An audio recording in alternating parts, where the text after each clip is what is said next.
We're going to begin tonight with breaking news, with the nation on edge and in the middle of another night of protests.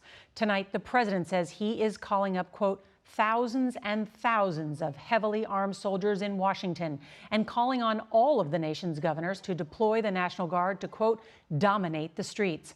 Shortly after telling reporters that, and before Washington's curfew began, police used tear gas and rubber bullets to clear peaceful protesters out of Lafayette Park across from the White House. All this so the president could walk to nearby St. John's Episcopal Church for a photo op. Moments ago, the Episcopal Bishop of Washington called that an outrage, noting that the president didn't even stop to pray. She called it the shredding of our national fabric. The president is vowing to crack down on protests sparked by the death of George Floyd 1 week ago after he was arrested.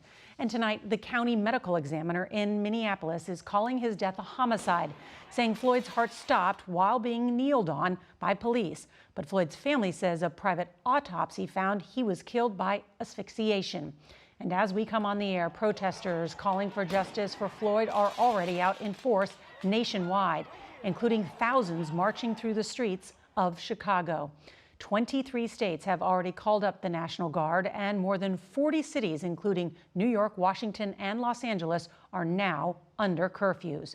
Well, there's a lot to report about tonight, and our team of correspondents is standing by.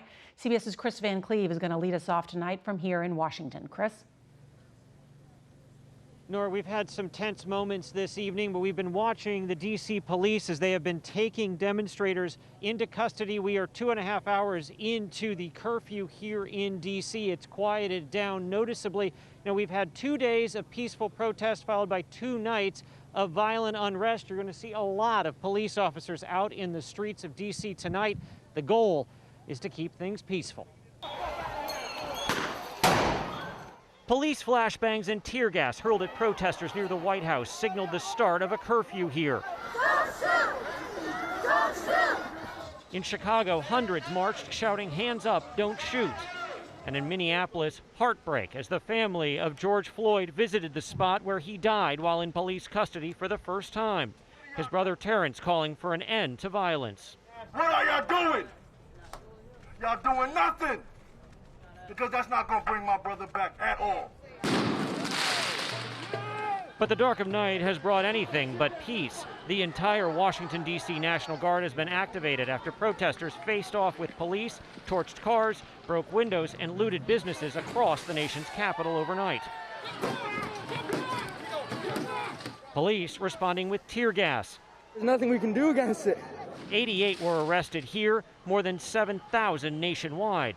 D.C. Mayor Muriel Bowser. Smashed windows and looting are becoming a bigger story than the broken systems that got us here.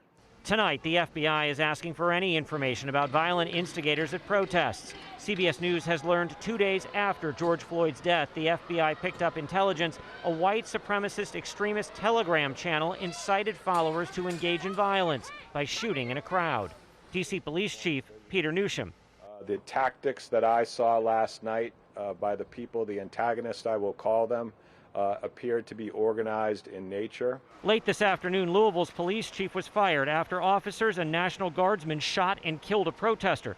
Police say they were being fired upon, but they did not have their body cameras on. That's what we want. There are signs police and protesters alike have had enough of the violence as demonstrators in Brooklyn formed a human chain to stop would-be looters. This afternoon, a dozen police officers took a knee in front of the Trump Hotel in Washington, D.C.